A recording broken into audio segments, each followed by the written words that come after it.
All right, tonight in an NBC News exclusive, a nurse who became an unwilling icon of the anti-vaccination movement is finally breaking her silence. It all started at CHI Memorial Hospital in Chattanooga, Tennessee, back in December 2020. The very first COVID vaccines were being rolled out, and as frontline worker, nurse Tiffany Dover was one of the first in line.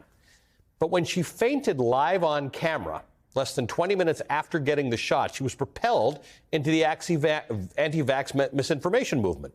People claimed she had died from the shot, that the hospital was trying to cover it up, and it was all part of some global conspiracy. In the podcast, Truthers, Tiffany Dover is Dead, NBC News senior reporter Brandy Zadrozny tracked how the story morphed and grew in the dark corners of the internet. But the one person Brandy couldn't find to talk about what actually happened to Tiffany Dover was Tiffany Dover herself, until now. For years now, there's been this very active community sort of telling your story, telling stories about you. What's your message to that community now? My message is simple. It is that I am alive. I'm alive. I'm well. That's it. I hope they believe it. Brandy Zadrozny joins me now, and of course, the way these things go, people are going to watch that and think that you faked that too. Oh, absolutely. What happened here? You actually did this whole story and a whole podcast thinking you'd probably find her sooner than you did. Sure. So December 2020, she lined up to get the shot. She fainted. She got back up. And that would have been the end of that. But something about her, something about the timing, something about the moment just propelled her into one of the biggest conspiracy theories I've ever reported on. And so immediately I reached out and thought we could nip this in the bud. How hard could it be to prove that somebody who didn't die? But it proved really, really hard because the hospital told her not to respond to this conspiracy theory. Got it. And because she valued her job, she didn't, and that caused a host of problems. You and I have been talking about conspiracy theories for a long time. Most of them are medical, or at least historically have been. I don't know how the last few years of politics have changed that, and many of them are rooted in anti-vax stuff. You spoke to her. Did she have some sense about the fact that she had fallen into this, as you say, one of the biggest and craziest conspiracy theories you covered? Yeah, I mean, things were really hard for her. You know, she was harassed. She was doxxed. Her family was followed. She was harassed at work. People showed up with GoPros to her house. But, you know, the hardest thing for her, I think, when we talked was she said that she felt really guilty about other people possibly not getting the shot. Wow. Let's listen to that. Online anti-vaxxers and the movement are sort of using you as their poster girl. It's hard to think that you are being used to deter somebody from getting the vaccine. And that was really hard for me to cope with. Are you saying you blamed yourself? Yes, absolutely. I would have people say, like, how many people did not receive the vaccine because of you? It's crazy when you go in to save lives and then something like that happens. All right, so you have actually talked to a lot of anti-vax conspiracy theorists in the course of the podcast who just did not believe that she was alive. Do you think this changes people's minds? Because this is my big fear with conspiracy theories, and I've learned this all from you, that evidence doesn't actually change some people's minds. Yes. So part of the podcast is we reached back out to the people who were conspiracy theorists and said, I have her. I have what you wanted. You said you want a video. I've got a video. You want a podcast. I've got a podcast. I have pictures. I have everything you said you wanted.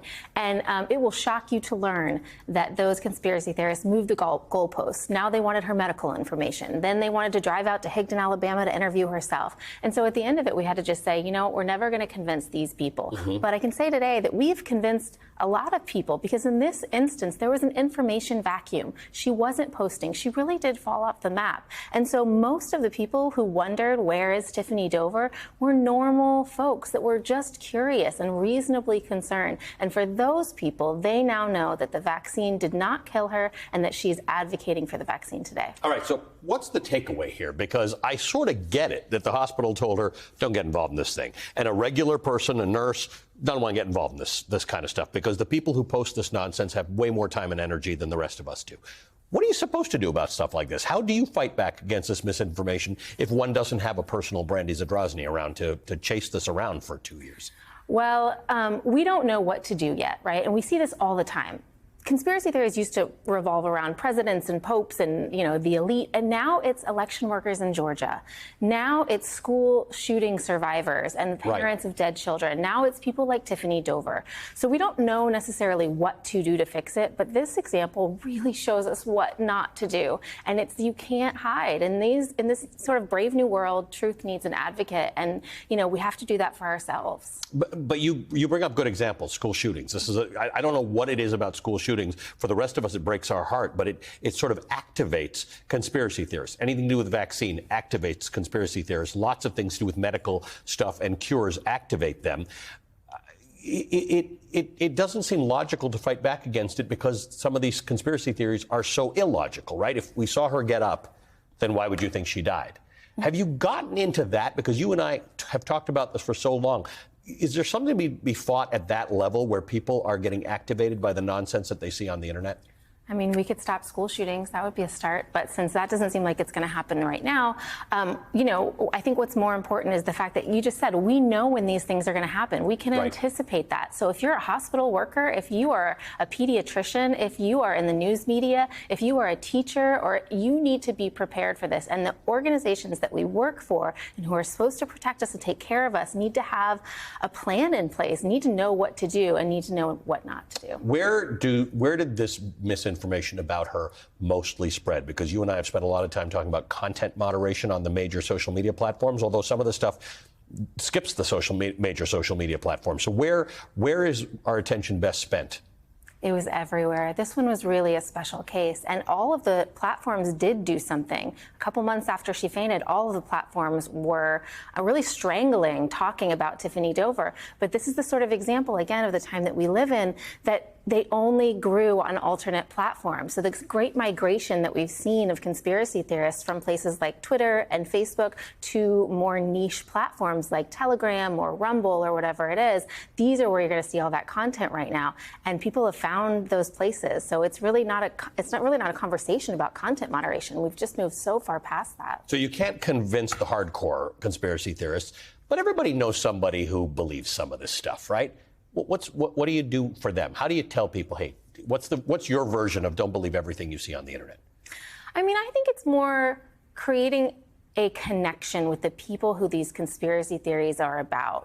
Regular people, they might even, school shooting victims' parents have said, I once watched Alex Jones. I once believed in conspiracy theories. But once you can make a personal connection with a person who's at the center of this, once you can see the harm that these things do, then maybe you'll be hesitant to share something like that next time. One only hopes. Thanks for the great work that you do always, Brandy. We appreciate you so much. Brandy Zadrozny, senior reporter. You can listen to that exclusive interview with Tiffany Dover by scanning the QR code on your screen or by searching Tiffany Dover is Dead wherever you get your podcasts.